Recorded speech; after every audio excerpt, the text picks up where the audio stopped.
At Thanksgiving dinner in Westridge, my stepmother leaned in, her smile not reaching her eyes, and whispered, "Pass the gravy." After the dishes were cleared, she closed the kitchen door and whispered it again, but this time her hand was different, cold, fast, and precise. The next morning, I concealed the bruise with makeup and led an executive meeting, but this time was different. This time, I would turn the word gravy into the one piece of evidence she never saw coming. My name is Tessa Lane. At 33, I am the Chief Operating Officer for Caraway Freight, a position I earned by untangling logistics knots that men twice my age had declared impossible. But on Thanksgiving, I was just a daughter, and I was carrying the turkey. The platter was heavy, its heat seeping through the oven mitts, a familiar burden in a house that was not my own. The Vexler home smelled of money and simmering resentment, a potpourri of cedar logs burning in the fireplace and Marla's cloying Chanel perfume.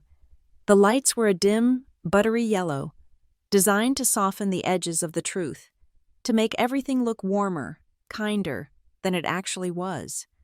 I navigated the narrow space between the mahogany sideboard and the extended dining table.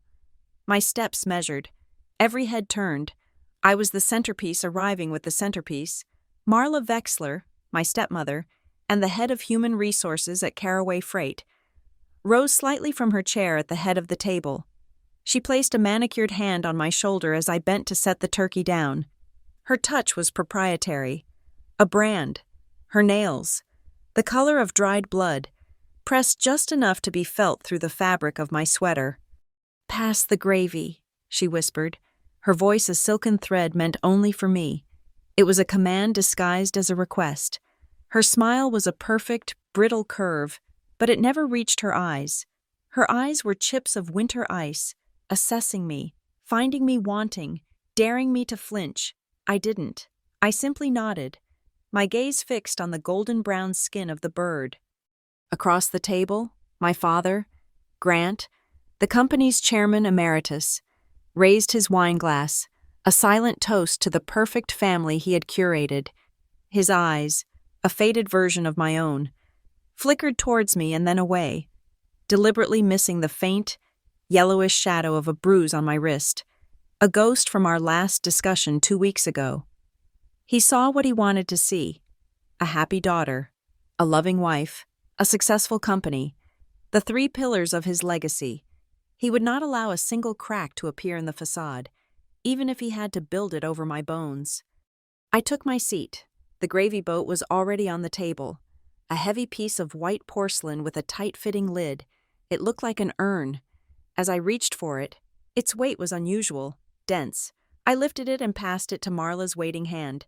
When she took it, her fingers brushed mine, and her skin was cold, reptilian. I watched as she ladled the thick brown sauce over her sliced turkey, a smug little smile playing on her lips. She had given the order, and I had complied. The power dynamic, for all the guests to see, was established. When I set the gravy boat back down in the center of the table, it made a sharp clink, a sound like a key turning in a lock, unnaturally loud in the brief lull of conversation. My half-brother, Owen, sat to my father's right, his phone propped up against a water glass. The small red light in the corner of the screen was on. He was, of course, live streaming his perfect Vexler Lane family Thanksgiving to his few thousand followers who cared more about the brand of silverware we used than the people holding it. He was 24, an aspiring influencer whose primary skill was monetizing our family's dysfunction under the hashtag #blessed. As Marla began her practiced monologue about gratitude, Owen panned the phone's camera slowly across the table. He lingered on my father's benevolent smile, on Marla's gracious hostess act, and then, deliberately, on me. He held the shot as I lowered my head, pretending to adjust my napkin. The angle was perfect, catching the daughter in a moment of quiet, filial respect, or shame. To his audience, it was the same thing. Dessert came and went, a pumpkin pie that tasted of nothing. The guests, business associates of my father and their spouses, began to depart in a wave of polite goodbyes and empty promises to Do this again soon. As the last car pulled out of the long, winding driveway, the warm yellow light of the house seemed to grow colder, harsher. The performance was over. Marla turned to me, her voice losing its public-facing sweetness, hardening into something more familiar. Tessa, be a dear and handle the dishes. It's best we all do our part to keep the peace. It was not a request. It was a dismissal. My father was already walking towards his study, a glass of scotch in his hand, his hearing conveniently selective. Owen was scrolling through the comments on his live stream, grinning. I was alone. I carried the first stack of plates into the kitchen. The door swung shut behind me, its click echoing the earlier clink of the gravy boat. Marla followed me in, leaning against the closed door, crossing her arms. The polished chrome of the industrial-grade appliances reflected a distorted, funhouse version of her. "Don't play the victim in my house," she said. Her voice was low, devoid of all pretense. This was the real Marla. This was the head of HR who could make careers disappear with a single, carefully worded email. I didn't answer. I didn't cry. The tears had dried up years ago, leaving behind something harder, more resilient. I turned on the hot water, the steam rising to fog the window above the sink. My mind detached, shifting into the analytical mode that made me so good at my job. I began an inventory, a threat assessment of the room. 1. The door, now blocked by her. 2. The oven, its black glass surface cold. 3. The knife block next to the sink, the paring knife's handle within easy reach. 4. The digital clock on the microwave, its green numerals glowing. 9:17 p.m. I took a deep, silent breath and committed her first sentence to memory. Don't play the victim in my house. The precise words, the cadence, the tone, a baseline for the audio file I knew I would one day have. As I methodically scraped and rinsed the plates, my hand, the one with the bruised wrist, brushed against the discarded linen napkin I had used at dinner. A smear of gravy, now cold and congealed, stained the white fabric. An idea, cold and sharp as a shard of glass, formed in my mind. It was a risk, a deviation from the plan I was only just beginning to formulate, but it was too perfect to ignore. Under the guise of wiping my hands, I folded the napkin carefully, concealing the brown stain within its layers, and slipped it into the pocket of my slacks. When the last dish was loaded into the dishwasher, I turned to face her. I'm going now. She pushed herself off the door, a look of contempt on her face. Yes, run along, little girl. I walked out of the kitchen, through the silent, cavernous house, and out the front door into the biting November air. The cold felt clean. It felt like freedom. As I walked to my car, my hand in my pocket, my fingers closed around the folded napkin, the small, damp stain was my secret. It was the first piece, the first exhibit. Inside my car, I locked the doors and leaned my head back against the leather seat. The engine silent. The quiet was a relief. I looked back at the house, a monolith of light and shadows, a perfectly constructed lie. She thought her weapons were whispers and well-aimed hands in rooms without cameras. She thought my silence was weakness. She was wrong. My silence had become observation. It had become strategy. For the first time, I whispered the words back into the empty car, a quiet vow that the darkness seemed to absorb. Pass the proof. Caraway Freight's corporate headquarters occupies the top 10 floors of the ArcLight building in North Alder. It's a monument of steel and smoked glass, a place where data is deity and efficiency is the only recognized moral good. From my office on the 27th floor, I can see the entire logistics network of the city, the rivers, the railways, the highways, all arteries feeding the heart of our operation. The annual Friendsgiving luncheon was 1 week away, a mandatory celebration of corporate harmony where everyone smiled for 2 hours while quietly calculating their holiday bonuses. It was, like most things in our company, a beautifully executed piece of fiction. The author of that fiction was Marla Wexler. Her office on the 12th floor was the company's confessional, its courthouse, and its execution chamber, all rolled into one. As the head of human resources, Marla controlled every official channel for grievance and dissent. The employees didn't call her Marla, they called her the ethics gatekeeper. It was a bitter joke, because we all knew she held the keys to every gate, and only opened them for those who served her interests. Every complaint, every report of misconduct, every whispered concern had to pass through her hands. She was the filter through which the company's conscience was cleansed, leaving it sterile and compliant. My path to the C-suite had been paved with logistics charts and diesel futures. I'd spent my 20s in warehouses at 3 a.m., rerouting fleets around hurricanes and shaving 17 cents off the cost per mile from Omaha to Oakland. I earned my seat at the table with spreadsheets and results, my language a fluent dialect of numbers. Marla had taken a different route. She'd ascended via my father's dining room. Her campaign waged over cheese courses and perfectly paired wines. She was a master of a different kind of logistics, the management of ego, the acquisition of loyalty, the hostile takeover of a family. She didn't build systems, she infiltrated them. My father was the architect of this disastrous merger. When Grant Lane married Marla Vexler 10 years ago, he didn't just blend a family, he cross-wired a corporation. Suddenly, family dinners were unofficial board meetings, and board meetings felt like tense family dinners. Key performance indicators were discussed with the same gravity as holiday plans.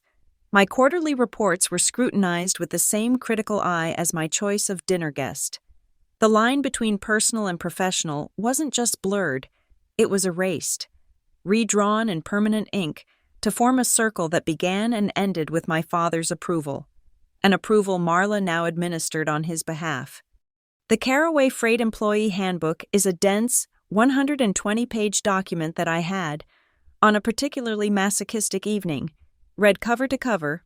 Section 4, subsection C, was titled Conflicts of Interest. It spoke in clear, unequivocal terms about the necessity of avoiding situations where personal relationships could compromise professional judgment. It was a beautiful paragraph, full of noble corporate prose. It was also a complete joke. Who, precisely, was supposed to enforce the conflict of interest clause when the conflict in question was the head of HR herself? Filing a complaint against Marla would mean handing her a meticulously documented file of her own wrongdoing, a file that would vanish into the 12th floor shredder before the ink was dry. It was a perfect, self-policing loop of impunity, and she had designed it herself. I remembered my first executive meeting after being promoted to COO. I was 29, the youngest person in the room by 2 decades. I had spent a month preparing, my presentation polished to a high sheen. When my father introduced me, he simply said, "This is Tessa." Before I could even open my mouth, Marla, seated opposite me, smiled her placid, infuriating smile. "We're all so proud," she said to the room. "It's not every day Grant's sentimental daughter gets to play with the big trucks." The air in the room shifted. A few of the older board members chuckled politely. In one sentence, she had stripped me of my title, my achievements, and my authority. I was no longer Tessa Lane, COO. I was Grant's sentimental daughter, a child playing dress-up. I delivered my presentation flawlessly, my voice even, my data unassailable, but the damage was done. The seed of doubt she planted that day had deep roots. For years, I believed I was alone in seeing it. The gaslighting was so thorough, so systematic, that I began to question my own perception. Then, 3 months ago, I found the note.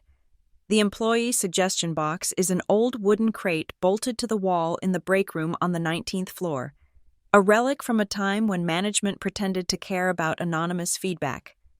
I was refilling my coffee when I saw a small, folded piece of paper sticking out. It wasn't a suggestion form. It was a page torn from a legal pad. I unfolded it in the privacy of my office. The handwriting was a jagged, unsteady script. "She's hurting you, isn't she?" That was it. Just 7 words. The blue ink was smeared in 2 places. The distinctive, watery bloom of a tear hitting the page. I stared at it for a full 10 minutes, my coffee growing cold. It was the first external validation I'd had in a decade. Someone else saw it. Someone else was afraid. Not just for me, but afraid enough that their hand trembled as they wrote. This note wasn't an offer of help. It was a cry for it. It was proof that my experience was not a singular delusion. It was a pattern, and a pattern is something you can map. That night, I went home and opened my laptop. I ignored the 100+ unread emails from work. I opened a new, blank spreadsheet. In the file name field, I typed Gravy Plan XLSX. The cursor blinked on the clean, white grid. This was my territory, a world of order, logic, and cold, hard data. I began to build the framework of my case, not as a victim, but as an auditor. I created 4 columns. In cell A1, I typed timestamp. This would be for the date and time of each incident, recorded with forensic precision. In B1, utterance/action. This column would hold the direct quotes, the whispers, the veiled threats disguised as corporate policy. In C1, witnesses. Here I would list every person present, classifying them, active, passive, complicit, or unaware. My father and Owen were the first entries. In D1, verification/mechanism. This was the most critical column. It was for the proof, the tangible, undeniable evidence that could not be dismissed as the ravings of a sentimental daughter. I clicked on cell A2 and began to type. The clicking of the keys, the only sound in my silent apartment. The events of Thanksgiving night were still fresh. A raw wound. I documented it all. The time, the place, Marla's exact words. Under witness S, I listed my father and Owen. Under verification mechanism, I wrote, stained linen napkin, folded and stored in sealed evidence bag. Label, Exhibit A. Potential for DNA substance analysis. Verbal statements recorded for future voice print analysis. I sat back, looking at the single line of data. It looked so clean, so sterile, so completely detached from the humiliation and the quiet rage I had felt. It was perfect. I added another row, documenting the sentimental daughter comment, noting the board members present. I kept going, digging through my memory, converting years of casual cruelties and strategic humiliations into structured data points. The spreadsheet grew, row by row. It was an ugly story, but it had a beautiful, undeniable logic.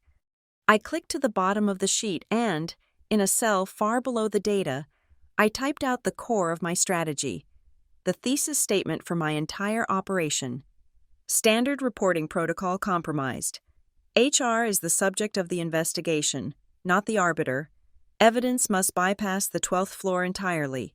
Route: direct submission to the Audit Committee of the Board of Directors. The Audit Committee. They weren't interested in family dynamics or office politics. They were interested in risk, liability, and breaches of corporate governance. They were the one body Marla couldn't control, because their allegiance was to the shareholders, not to the CEO's wife. I saved the file, encrypting it twice. The plan was no longer just a desire for revenge. It was a project, with a clear objective, defined milestones, and a rigorous standard of proof. Marla's world was built on whispers and relationships. Mine would be built on evidence and procedure. It was time to see which structure was stronger. An effective system, whether for freight logistics or domestic abuse, is built on patterns. Marla Wexler was, in her own way, a brilliant systems analyst. Her violence was never chaotic. It was a process, refined over a decade, with established protocols, predictable outcomes, and a ruthless focus on plausible deniability. My first step was not to feel, but to analyze that system as I would a failing supply chain, map its roots, identify its vulnerabilities, and engineer its collapse. Her methodology began with geography.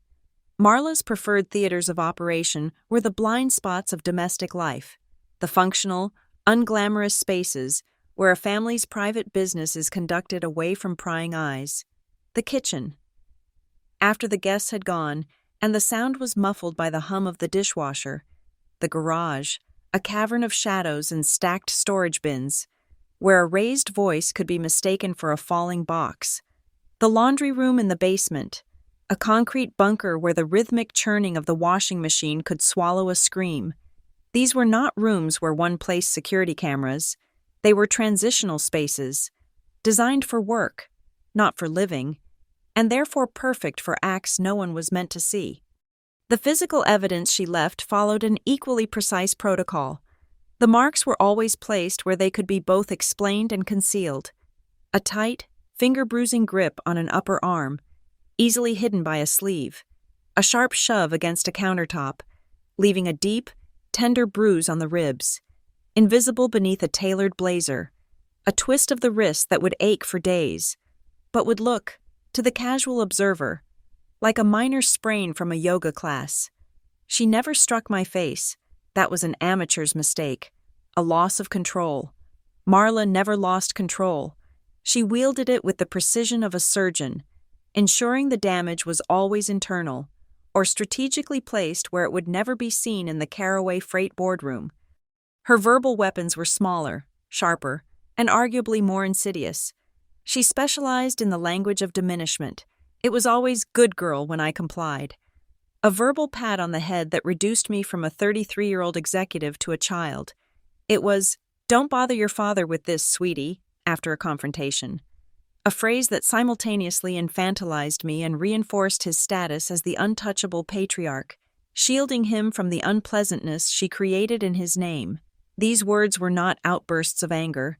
They were scalpels, used to perform a kind of psychological surgery, methodically cutting the ties of my confidence and severing my connection to any potential support system. This strategy extended into our professional lives with chilling efficiency. Every email Marla sent me regarding a work matter, no matter how trivial, had a carbon copy sent to Grant. CC, Grant Lane. That simple line of text was a digital chain of power. It was a constant, unspoken reminder that she was not just my superior in the corporate hierarchy of family, but that she was acting with the full, implicit authority of the chairman emeritus. It warned me that any reply, any pushback, would be seen not just by her, but by him. It was a checkmate before the game had even begun. A way of silencing me in a forum that was supposed to be about business, not blood. And the system protected itself. On 2 separate occasions over the years, I knew of employees who had tried to lodge formal complaints about Marla's behavior. One was a junior analyst who felt Marla had created a hostile environment. The other, a manager who accused her of nepotism. Both files were closed within 48 hours. The official reason, noted in a sanitized summary, was the same. Investigation concluded, claim unsubstantiated, further action deemed a high reputational risk to the company's executive leadership. Reputational risk. It was the corporate catch-all for burying the truth. Marla had weaponized the company's fear of bad press to make herself untouchable. She was the one-woman internal affairs department investigating herself, and she had never once found herself guilty. Faced with a perfect system of abuse, I had to create a perfect system of evidence. I became a counterintelligence agent in my own life. I learned her techniques of concealment and developed my own. I became a connoisseur of high-coverage concealers, learning to blend tones to perfectly match the ugly, shifting palette of a healing bruise. My wardrobe evolved. Turtlenecks and high-collared silk blouses became staples. I mastered the art of the Zoom meeting, positioning my laptop camera at a high angle to cast a flattering, strategic shadow over the side of my neck or jaw. I learned to sit with my hands folded gracefully on the table during board meetings, a posture of quiet confidence that also served to hide my wrists. Defense was not enough. I needed to go on the offensive. I began to document. I bought a simple, black, unlined notebook and began what I called my forensic journal. This was not a diary.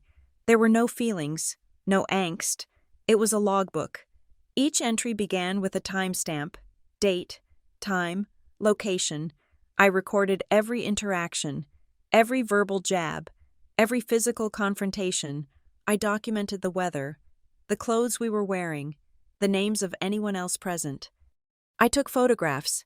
After an incident, I would go to my bathroom, lock the door, and take a series of time-stamped photos of the injury against a neutral white towel.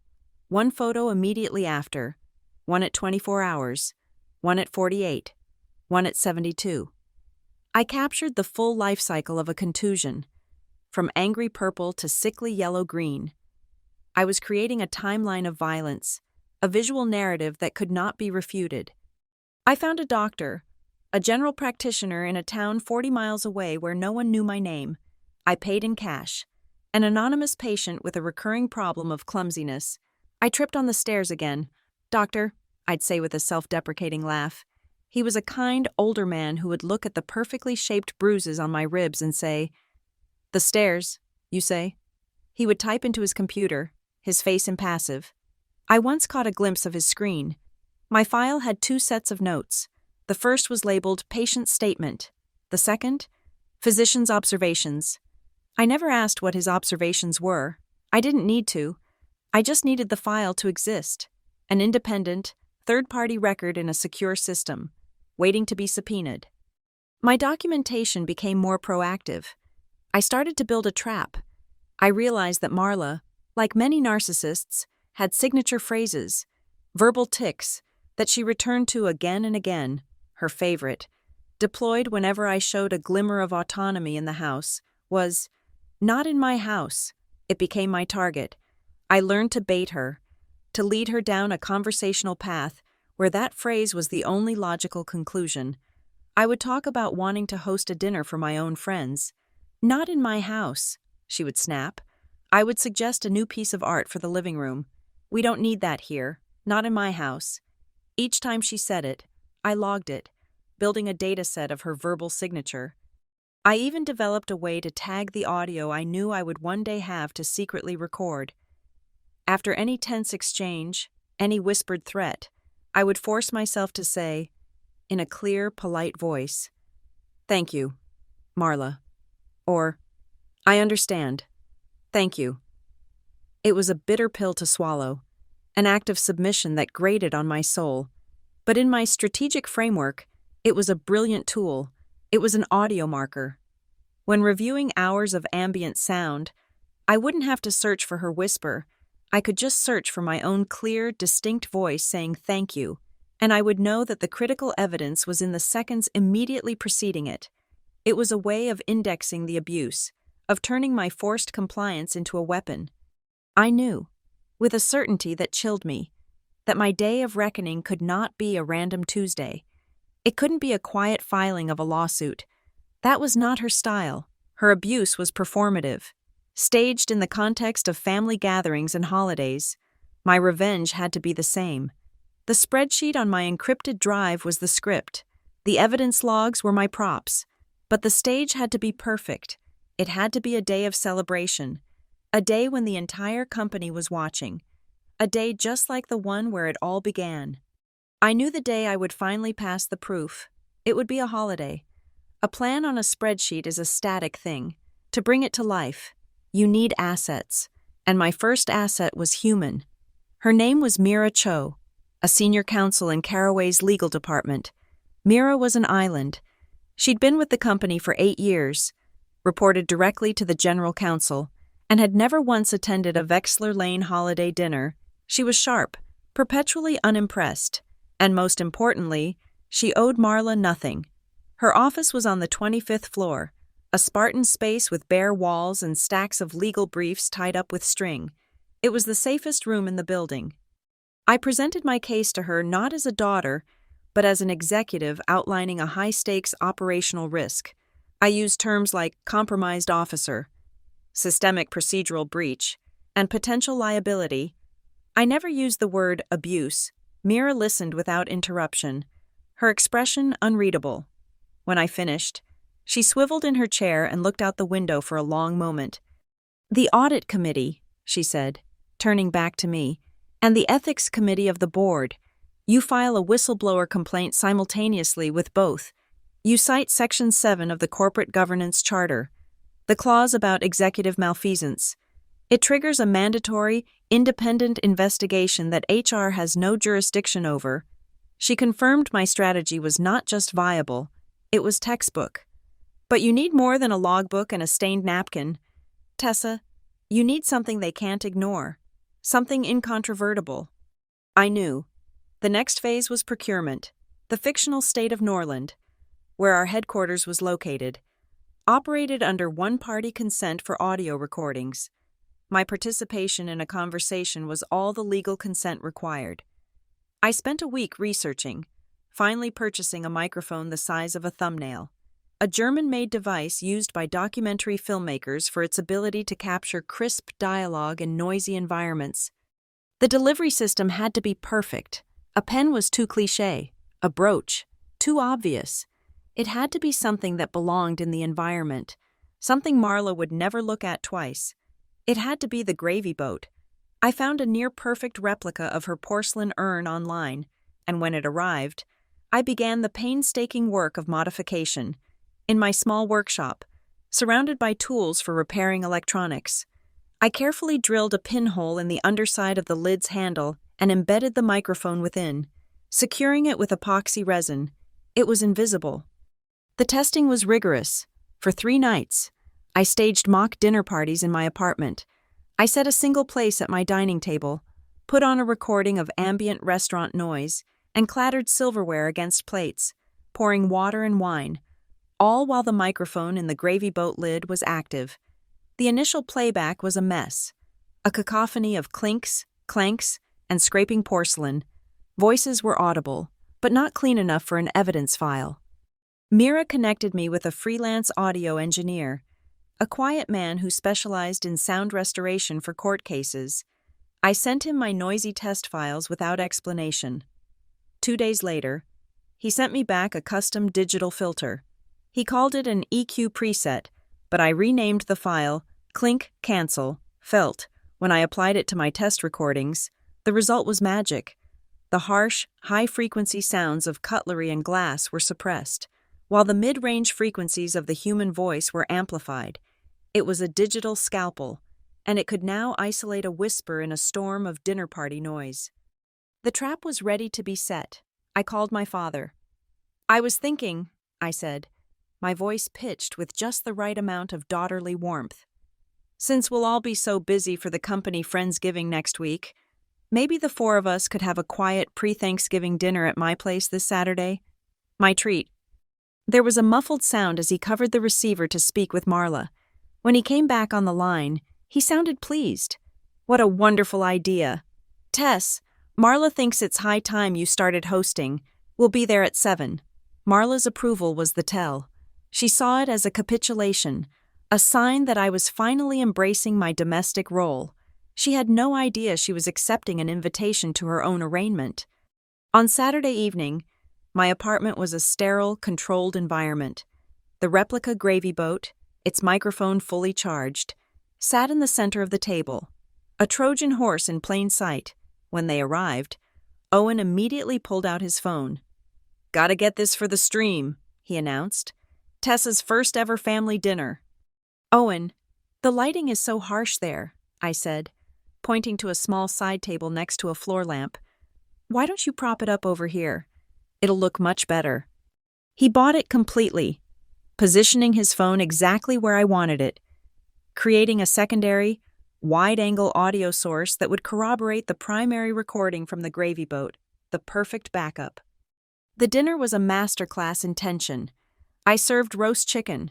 The conversation stilted and superficial. I kept my focus on the mission parameters: keep the audio clear, keep my own voice calm, and push the conversation towards the established trigger points.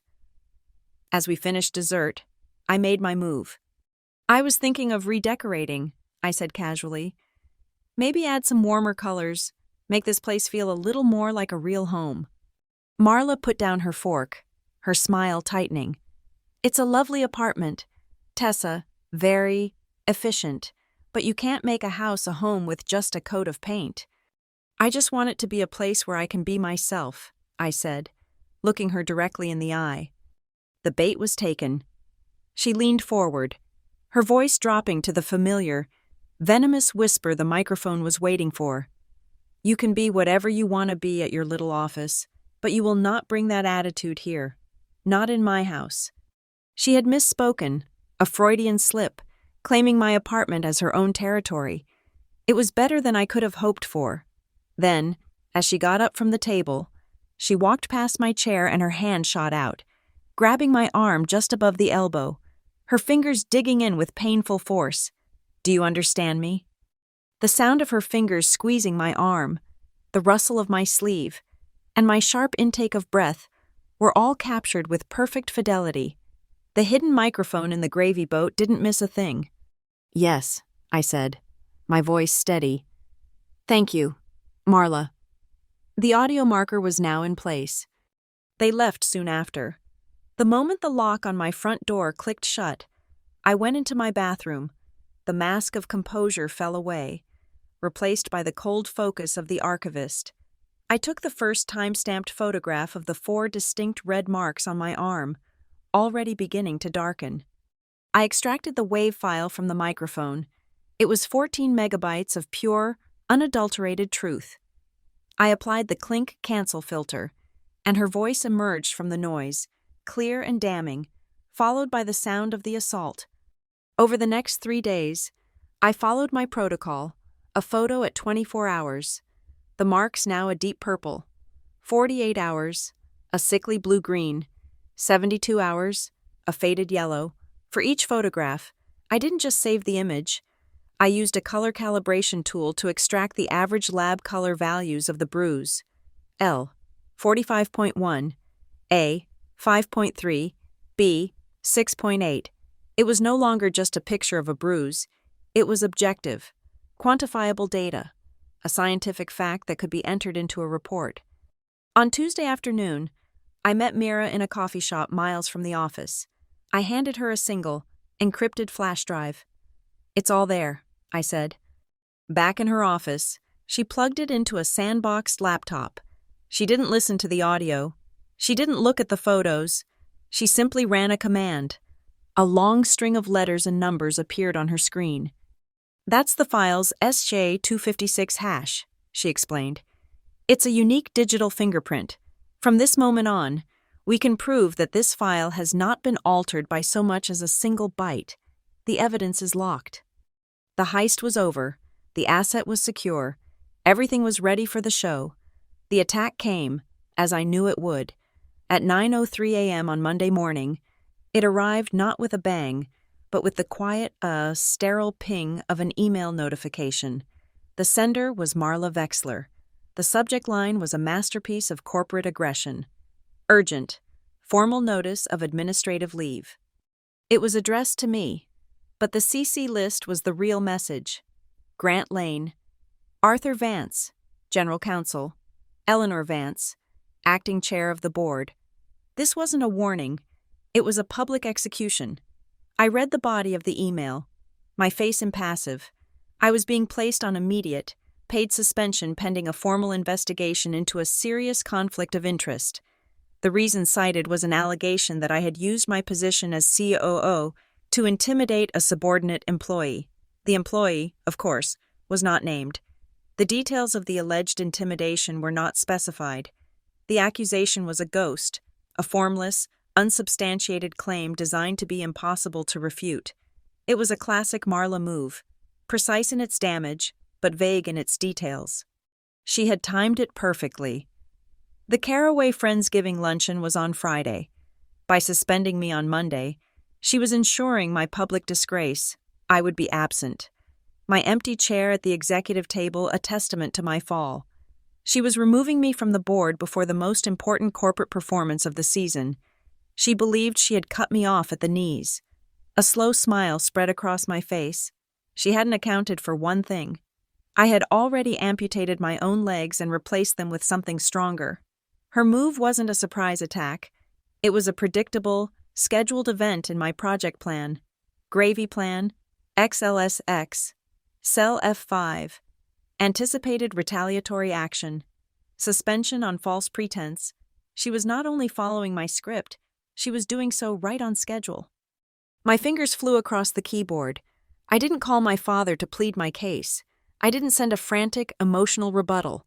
I simply hit reply all, ensuring the entire audience on her CC list saw my response.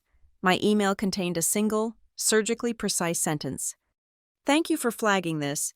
As per Section 4.c of the Caraway Employee Handbook and Section 7 of the Corporate Governance Charter, an investigation into a corporate officer, particularly one involving an alleged conflict of interest with the head of HR, must be conducted by an independent body.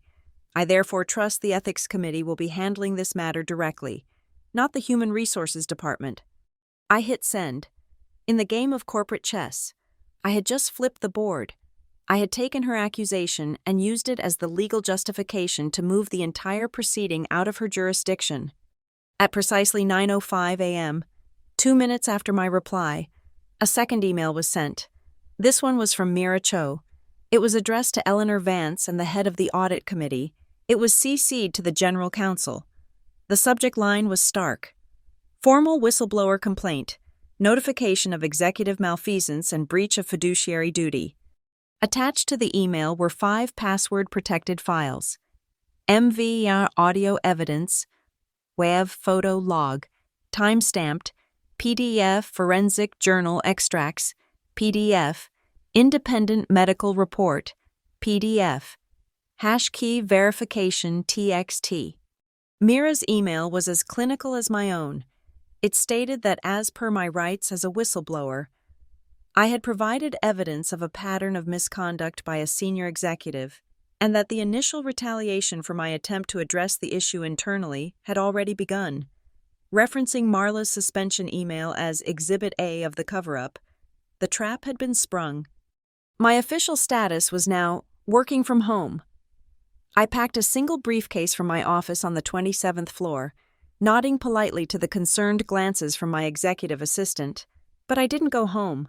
I took the elevator down 2 floors to 25 and walked into conference room 25B, an interior room with no windows that Mira had booked for the week under a generic litigation prep heading. This was our war room. It was furnished with nothing but a large table, a whiteboard, and a secure Polycom unit. My minimalist apartment had been the lab. This was now the command center. By noon, the news had been strategically leaked. A trusted contact of Mira's in the IT department posted an anonymous message in the general channel on Slack. Anyone know why the COO's calendar is wiped and her status is WFH indefinitely? Hearing whispers of a suspension. The company's digital bloodstream went into septic shock. Speculation ran wild. Rumors of a hostile takeover, a financial scandal, an imminent resignation, the internal stock price, a barometer of employee confidence, wavered. The gossip was the overture. It was priming the audience, ensuring that by Friday, every single employee at Caraway Freight would be desperate to know what was going on. I was creating a market for the truth. The final piece of the trap had to be laid. On Tuesday morning, I sent an email to Marla and the corporate events team. It was my masterwork of feigned submission. Hi, Marla. I wrote. In light of my current administrative leave, I understand my presence at Friday's Friendsgiving event would be inappropriate.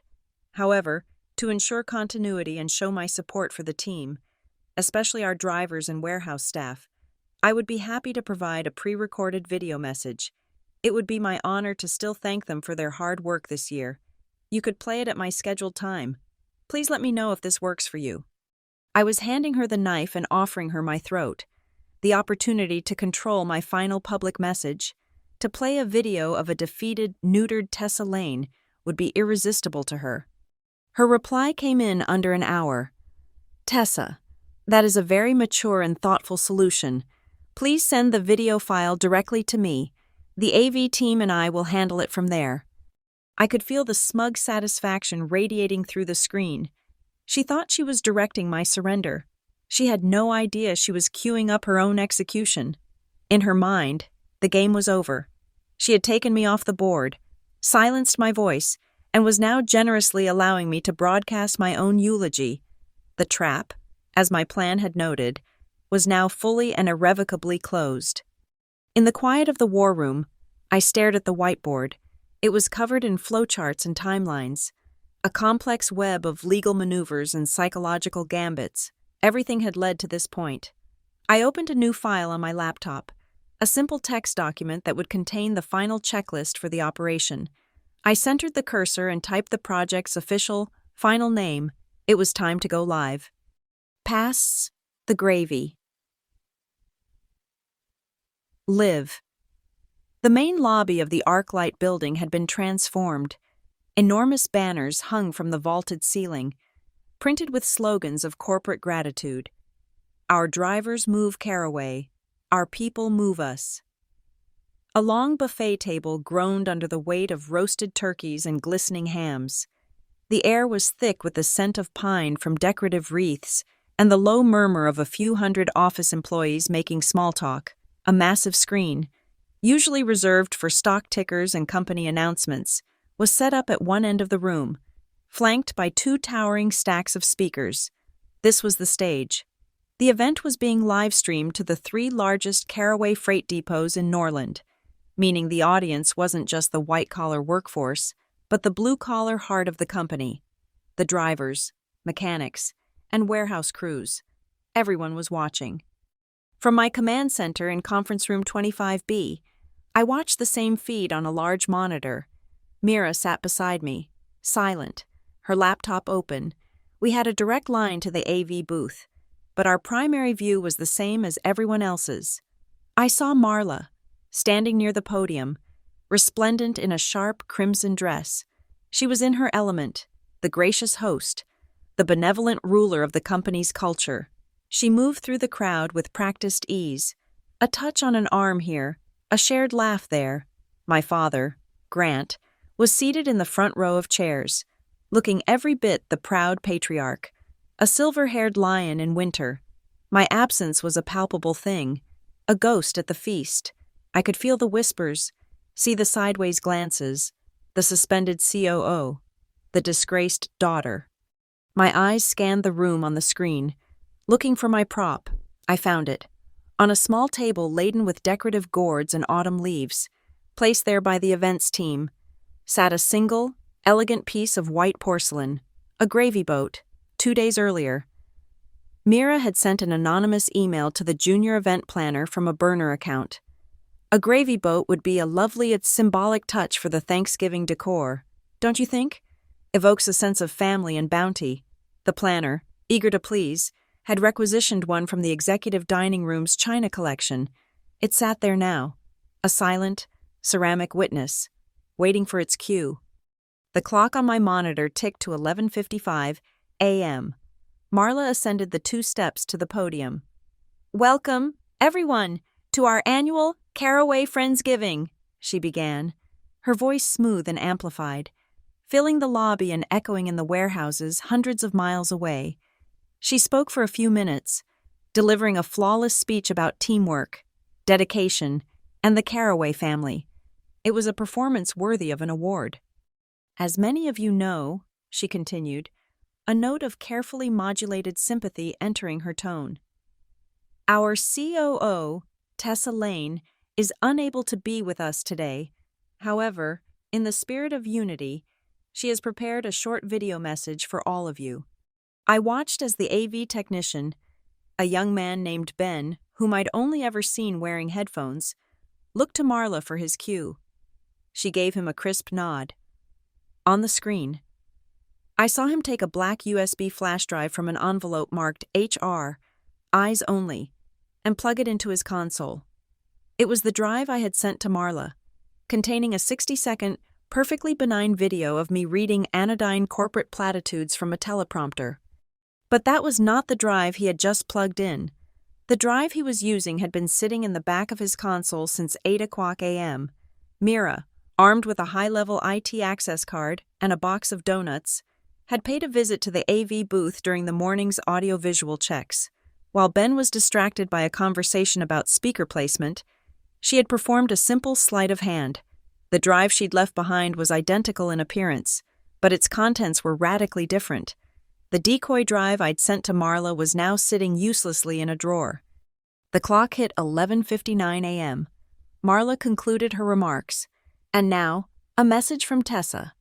The upbeat background music that had been playing softly under her speech faded to silence. The lights in the lobby dimmed, focusing all attention on the giant screen. The entire company, from the executive VPs to the night shift forklift operators, held a collective breath. At exactly 12:03, the screen flickered from the Caraway logo to black, and then to my face. I appeared, just as I had promised. I was seated in a chair against a neutral gray background. I was wearing a black turtleneck sweater. My expression was calm, my voice slow and deliberate as I began to speak. "Thank you, Marla," I said. The first two words were for the audience. The last two were for her. "To everyone at Caraway, thank you for your hard work, your dedication, and your commitment to making this company great." I let the silence hang for a beat. I could see my father on the monitor, nodding in approval. Marla had a small, triumphant smile on her face. This was exactly what she had expected. A tame, pre-approved message from her vanquished stepdaughter. At the 23-second mark, the image on the screen changed. My talking head shrank. Moving to the top left quadrant, the rest of the screen was now filled with a different video. Grainy, unsteady footage from a mobile phone, angled up from a low position. It was Owen's live stream from my apartment, the pre-Friendsgiving dinner. In the top right corner of the screen, a green line appeared, a flat, oscillating waveform, the kind you see in audio editing software. Live audio analysis was typed in clean, white letters above it. A low murmur rippled through the lobby. This was not on the program. On screen. My video self continued speaking, but the audio was now from the dinner party footage. My voice, quiet but clear, could be heard. "I just want it to be a place where I can be myself." The waveform in the corner trembled slightly. Then, a new voice entered, sharp and sibilant, Marla's voice.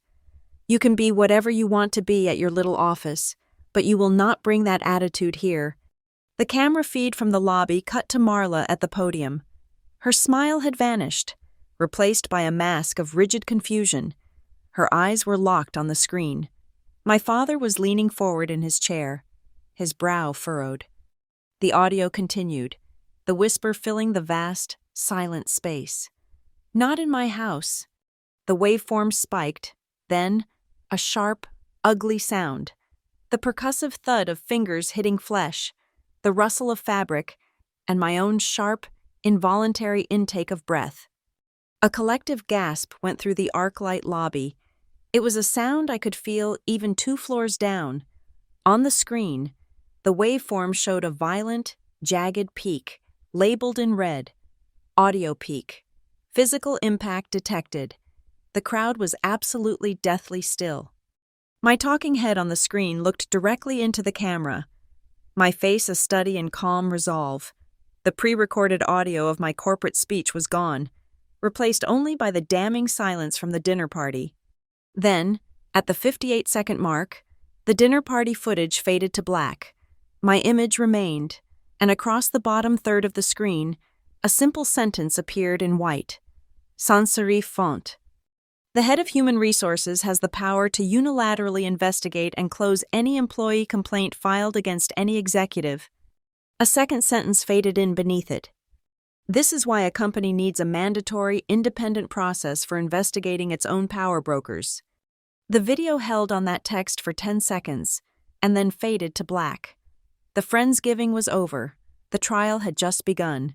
The silence in the arc-light lobby was a physical thing, a heavy, suffocating blanket that smothered all sound. Then, a single voice, sharp and clear as breaking glass, cut through the paralysis. It was Eleanor Vance, the acting chair of the board. "Kill the live stream," she commanded, her voice amplified by the still live podium microphone. Now, on my monitor, I saw the feed abruptly cut to the Caraway logo. "Mr. Vance, Mr. Lane, Miss Vexler, my office, now." She pointed a single, imperious finger towards the elevator bank. "Miss Lane, you will join us." Mira and I were already on our feet. We walked out of our command center and into the hallway of the 27th floor. The executive wing was a ghost town. Everyone was still downstairs, frozen in the wreckage of the Friendsgiving party. We reached the main boardroom just as the elevator doors opened. Marla stormed out first, her face a mask of incandescent fury. My father followed, his face ashen, his movements unsteady. Eleanor and the general counsel, Arthur Vance, brought up the rear. We entered the boardroom, the doors closing with a soft, hydraulic hiss that sealed us in. The room was a glass box overlooking the city, but it felt like a pressurized chamber. We took our places around the long obsidian table, a battlefield stripped for combat. "This is an outrage," Marla began, her voice shaking with rage. "A malicious, libelous attack. That video, it's a fabrication, a deepfake. She's been planning this, turning my own son against me, creating fake evidence." Mira let the accusation hang in the air for a moment before she spoke. Her voice was calm, almost gentle, which made it all the more devastating. "A deepfake is a plausible theory," she said, placing a slim-bound document in the center of the table. "However, this is the sworn affidavit from a certified forensic audio engineer. It confirms the recording's authenticity, noting the lack of any digital splicing or artifacting. The waveform you saw on the screen was generated in real time from the raw, unedited WAV file." She slid a second piece of paper across the table. It was a printout of the file's SHA-256 hash key. "This is the file's cryptographic signature, generated the moment the evidence was secured.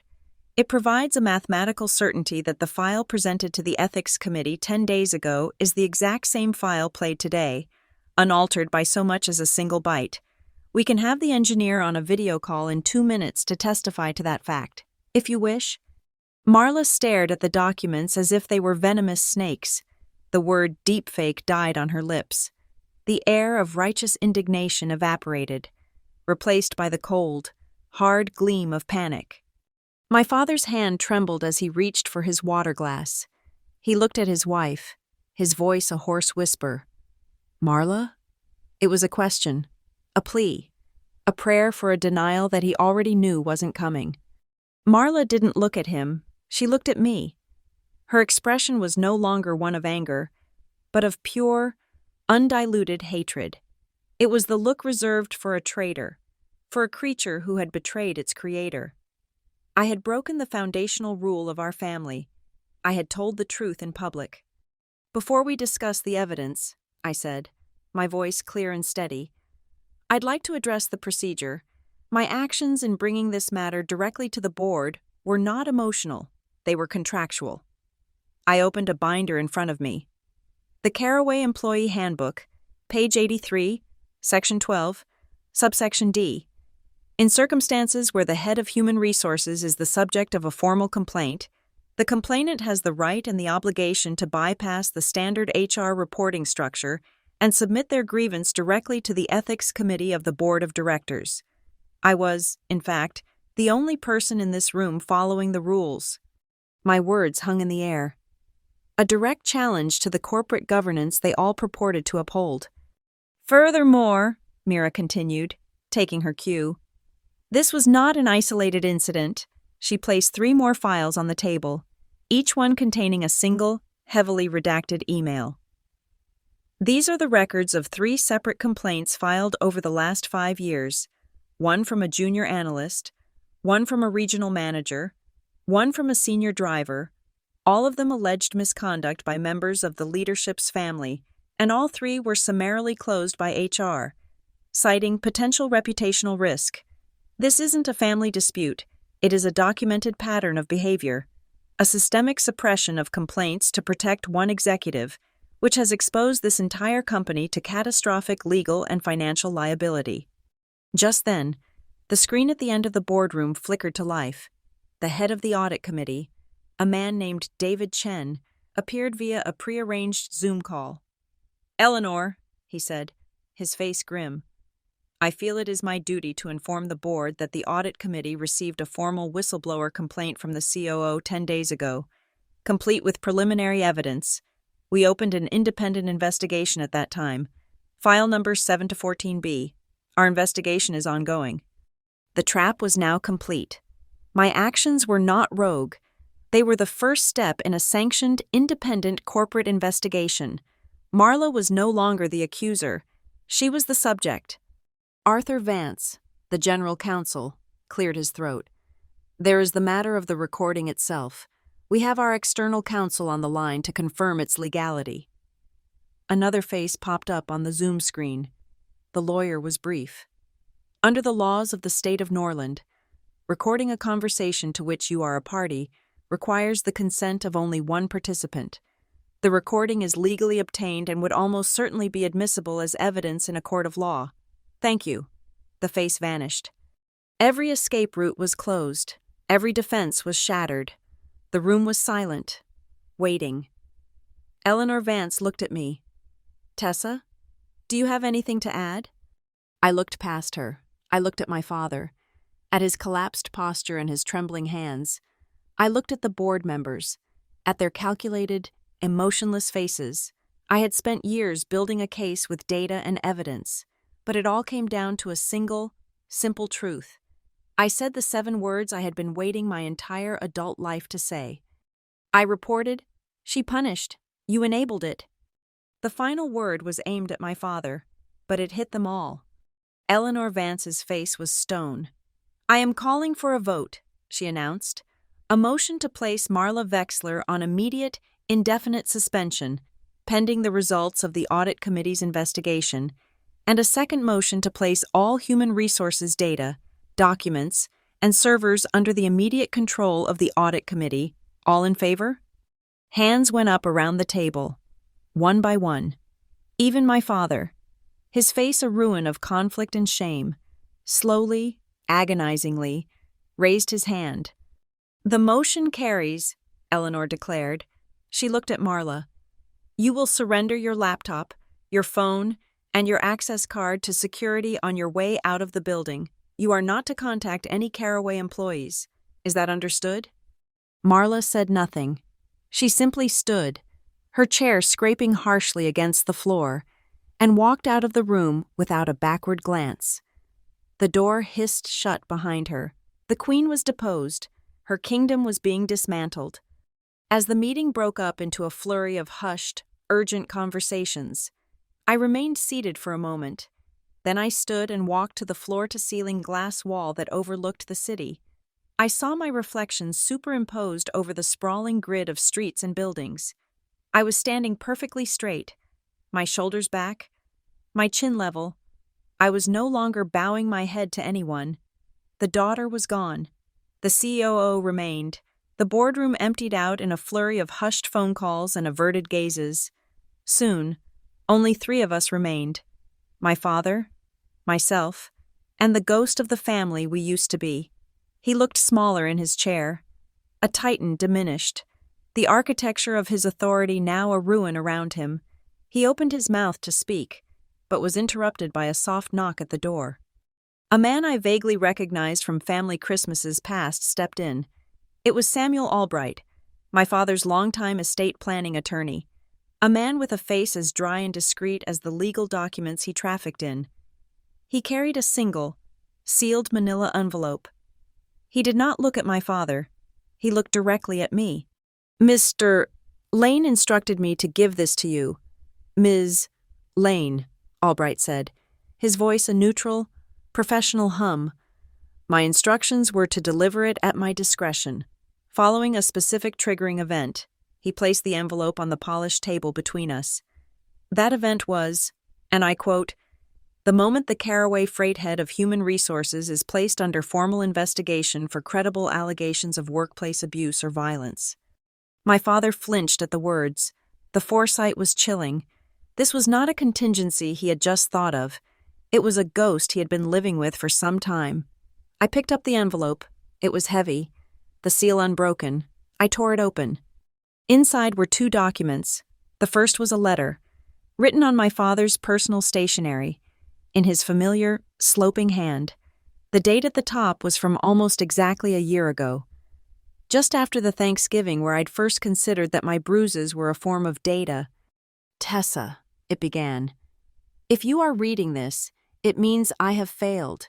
It means I have been a coward, and my cowardice has finally been eclipsed by your courage. I have seen things, a shadow in your eyes, the way you flinch when she enters a room.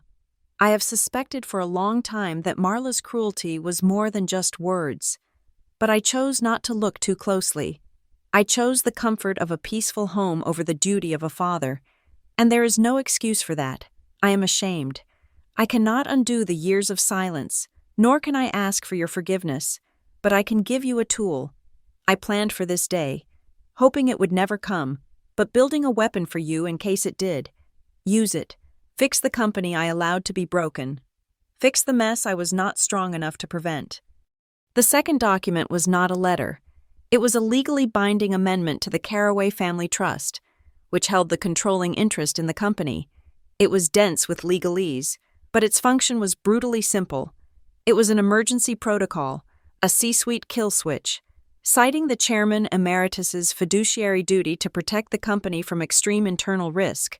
The document stipulated that in the event of the aforementioned triggering clause, full and temporary veto power over all C-level personnel decisions, departmental structuring, and internal policy would be transferred to the Chief Operating Officer. The duration of this emergency power was 90 days. It was a quiet, legalistic, breathtaking coup. My father finally looked at me, his eyes swimming with a grief I couldn't bring myself to acknowledge. "I didn't protect you," he whispered, the words costing him everything. "This is a clumsy, late way of trying to make it right." He stood up, his arms open halfway, a tentative offer of an embrace. I didn't move. The space between us was a chasm filled with years of unspoken truths. I couldn't bridge it with a hug. Forgiveness was not on the table, but the document was. I pushed the letter aside and pulled the legal amendment forward. I picked up a pen. "I don't accept your apology," I said, my voice devoid of emotion. "But I accept the authority." I signed my name at the bottom of the page, my signature sharp and clear. Albright countersigned as a witness. The power was now mine. My father's arms dropped to his sides. He understood. This was not a reconciliation. It was a transaction. I didn't waste a moment. From the boardroom, I issued my first executive directive. It was sent to the entire senior leadership team and the acting chair. The subject was immediate restructuring of Human Resources Department. The directive was simple, effective immediately. The monolithic HR department was dissolved. It was to be split into 3 independent branches: talent acquisition, employee relations, and compensation and benefits. All 3 branches would, for the duration of the 90-day emergency period, report not to the CEO or COO, but jointly to the General Counsel and the head of the Audit Committee. HR would no longer be a kingmaker's court. It would be an administrative function, subject to independent oversight. My second directive followed minutes later. All formal complaints closed by HR in the past 7 years citing reputational risk as a primary factor are to be immediately reopened. The Audit Committee will conduct a full review. The identity of all original complainants will be held in the strictest confidence, with new legal protections offered by the company. I was not just removing the Queen, I was salting the earth of her kingdom so that nothing like it could ever grow again. By the end of the day, the company had issued a formal press release, drafted by Mira and approved by me. It was a masterpiece of corporate speak, but its message was a revolution. Caraway Freight today has announced a new corporate governance initiative to ensure the highest standards of accountability. The company is committed to a robust, independent review process for any and all complaints, particularly in any instance where our Human Resources Department itself may be a subject of investigation. The internal reaction was seismic. The Slack channels, which had been buzzing with my suspension, were now exploding with the news of Marla's. The shock and gossip slowly gave way to something else, a current of relief, of hope. Late that evening, a message popped up on my phone from a number I didn't recognize. It was a photo of a Caraway Freight hard hat, sitting on the dashboard of a truck. Scrawled across the front in white marker were 2 words: Believe Tessa. I stared at the picture for a long time. The driver who sent it would never know about the years of quiet planning, about the microphones, or the spreadsheets. But he understood the outcome. He understood that someone had finally held power to account. Alone in my office, long after everyone else had gone home, I opened my laptop. I looked at the file on my desktop, the one that had been my entire life for the past year, Gravy Plan, XLSX. I clicked on it, held the mouse button down, and dragged it to the trash icon. I then right-clicked and selected Secure Empty Trash. The weapon had served its purpose. The war was over. The original files, the evidence, the audio, and the photos were safe in a vault managed by Mira's external legal team. A piece of history. My work, now, was no longer about the past. It was about building the future. There are certain conversations that cannot happen in a boardroom. They are too raw, too personal. They require a different kind of venue. A week after the Friendsgiving, after days of legal depositions and procedural memos, I sent my final request. I asked Marla to meet me one last time, not in an office, not with lawyers present, but on the 27th floor, in the small, windowless executive pantry. A place of steel countertops, filtered water taps, and the quiet hum of a commercial-grade dishwasher, a kitchen, of a sort. I was there first. The room was cold, sterile, and smelled faintly of bleach. I placed a single object in the center of the stainless steel island, the white porcelain gravy boat. The replica that had served as my recording device, it looked small and unassuming in the harsh, fluorescent light. I opened its lid. Inside, I placed 3 items: her Caraway Freight executive ID card, the official, signed copy of her indefinite suspension, and a small pair of wire clippers I had brought from my workshop, the kind used for severing electronic components from a circuit board. Then, I waited. She entered exactly on time, escorted by a plainclothes security guard who remained posted outside the closed door. The crimson dress of the party was gone, replaced by a somber gray suit that seemed to absorb the light. The sharp, tailored lines seemed to hang on a frame that had shrunk. She looked older. The carefully constructed mask of confident authority shattered, leaving behind something brittle and exhausted. Her eyes, however, still held the same cold fire. She saw me. Then her gaze dropped to the gravy boat on the counter between us. She understood. This was not a negotiation. It was a sentencing. We stood in silence for a long moment. The only sound was the low, rhythmic hum of an industrial-grade ice machine, a sterile heartbeat in the otherwise silent room. I spoke first, my voice even, quiet, a perfect mimicry of the tone she had used on me for a decade. Pass the gravy. Her eyes flickered with a brief, intense flare of her old fury, but it died just as quickly, leaving only ashes. Her hand, the one that had been so quick and precise in my kitchen, moved slowly, hesitantly, towards the porcelain boat. I saw it then, a fine, almost imperceptible tremor in her fingers. The hand that had held so much power, that had inflicted so much pain, was no longer steady. She placed her trembling fingers on the gravy boat and pushed it across the steel counter towards me. It made a faint, scraping sound, the only protest in the room. I let it sit in front of me for a second before pushing it back towards her, but this time, I pushed the documents that had been inside it as well, fanning them out next to the boat, her ID card, with her smiling, corporate headshot, the suspension letter, with its official letterhead, the clippers, with their sharp, final purpose. "I'm passing back what you always used," I said, my voice still a quiet echo of her own. "Power, the power to grant access." I tapped her ID card. "The power to create policy and consequences." I tapped the letter. "And the power to sever people from this company." I tapped the clippers. "The only difference is that none of it belongs to you anymore." A sound, something between a sob and a gasp, escaped her lips. Her mask of composure finally cracked, revealing the desperate, terrified person beneath. "You'll destroy this family," she whispered, her voice ragged. It was her last card to play, the one she had always used to trump any dissent, the appeal to the sacred, untouchable unit of the family. I felt nothing, no pity, no anger, not even satisfaction, only a great, quiet emptiness where the fear used to be. A family is not a building you can hide in while you set fire to the rooms. Marla, I replied. It's not a shield for abuse, and it is certainly not an excuse for breaking the law and violating corporate governance. Not in this house, not in this company. I pressed a small, unmarked button on the wall beneath the counter, a silent security alert.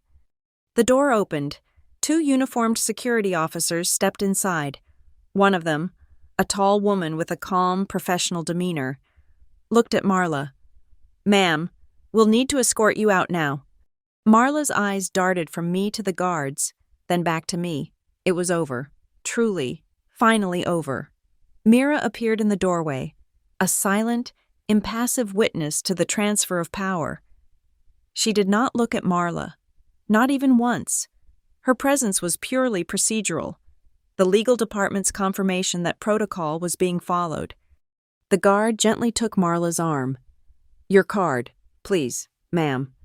Marla stared at the ID card on the counter as if it were a photograph of a dead loved one. Then, with a final, shuddering breath, she turned and let them lead her out of the room. I stood alone in the pantry. I looked at the gravy boat, the object that had started it all, a weapon, a witness, a vessel. Its purpose was served. I turned and walked out, leaving it behind on the cold steel counter. It was just a thing, an empty dish.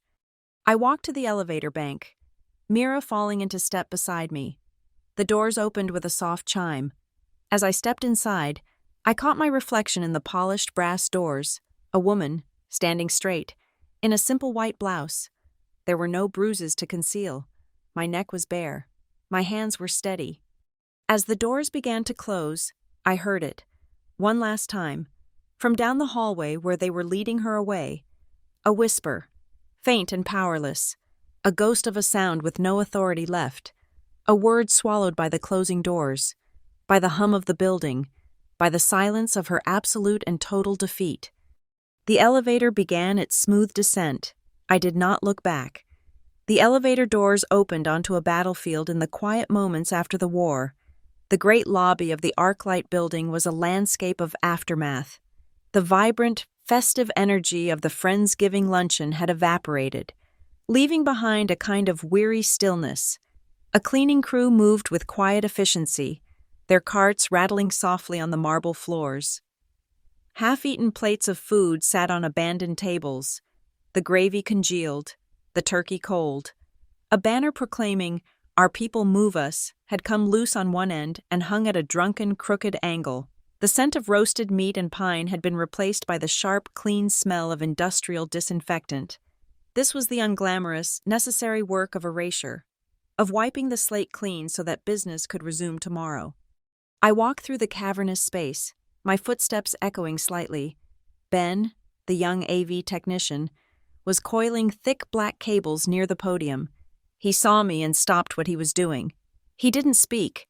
He simply lifted his hand and gave me a solid, unambiguous thumbs up. His face was a mixture of awe and a little bit of fear. He had been the one to press the button. He had been the trigger man. I gave him a single, small nod in return. There was nothing to say. There would be no victory speeches, no self-congratulatory posts. The work was its own statement. The outcome was its own commentary. My phone buzzed in my pocket. I pulled it out. A text message from Mira. It was as brief and efficient as she was. Committee has voted.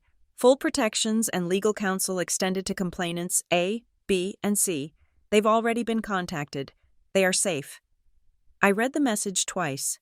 Victims A, B, and C, the trembling handwriting on the note in the suggestion box, the subjects of the redacted emails. This was never just about me. Mira's message was the confirmation that the Arat was being systematically carved out. A second notification appeared. iMessage. It was from my father. The message consisted of a single character, a period. It was a full stop, the end of a sentence, the end of a chapter, the end of a dynasty of silence. It was an apology, a surrender, a confession, and a plea, all condensed into the smallest possible unit of grammar. A man of so many words had been reduced to one piece of punctuation. I stared at it for a long moment, then slipped the phone back into my pocket without replying. Some messages require no answer. Back in my office on the 27th floor, the city lights were beginning to glitter against the encroaching dusk. I walked to the small, discreet safe I kept behind a framed architectural drawing of a suspension bridge. I spun the dial, the soft clicks a familiar sound. Inside was a small, locked metal box. I opened it and took out the single item it contained, a sealed, transparent evidence bag. Inside, the linen napkin from Thanksgiving, with its small dark brown stain, was perfectly preserved. Exhibit A, the seed from which this entire terrible forest had grown. It felt like a relic from another lifetime, a cursed object whose power was now spent. I placed the evidence bag into a larger file box marked for long-term archival storage, put it in the back of a deep drawer, and locked it. It was no longer an active weapon. It was now just a part of the historical record. I sat at my desk, the polished wood cool beneath my forearms. I opened my laptop and drafted a new calendar invitation. The attendee list was small. Mira, Arthur Vance, Eleanor Vance, and the head of the audit committee. The subject line was not a request. It was a directive. Working session, design and implementation of independent HR oversight protocol. I set the time for the following morning. In the body of the email, I wrote a single sentence. The first draft of the new charter is to be delivered to the board for review within 48 hours. The work of tearing down was done. The work of building had already begun. I stood up and walked to the window. Looking at my reflection in the dark glass, a woman stood there, her spine straight. Her neck, in a simple white shirt, was unadorned and uncovered. There were no shadows to hide, no bruises to conceal. The fabric of her blouse was smooth, uncreased, unmarked. She looked calm. She looked free. A thought, an echo from a distant past, surfaced in my mind. Pass the gravy. But this time, the words had no power. They were a memory of a storm that had passed, a ghost in a machine that had been shut down. This time, there was no one whispering behind a closed kitchen door. There was only silence. My gaze drifted down from my reflection to the lobby far below. The cleanup was almost complete. The last of the tables were being folded and carted away. On the giant screen at the end of the room, a new video was playing on a loop. It was a simple, generic presentation, a slideshow of smiling caraway drivers and warehouse workers, set to upbeat, corporate music. The final slide read, "Thank you to the team that delivers." My name was nowhere on it. My face was not a part of the presentation. It wasn't needed. The system was being fixed. The message had been sent. The work, and the people who did it, would now speak for itself. Thank you so much for listening to this story. It was an intense journey to share, and I'd love to know where you're all listening from around the world. Let's start a conversation in the comments below and share your thoughts. Please subscribe to the channel and like the video if this story resonated with you. And if you really want to support the channel and help this story reach more people, hitting that hype button makes a huge difference. Thank you again for being here.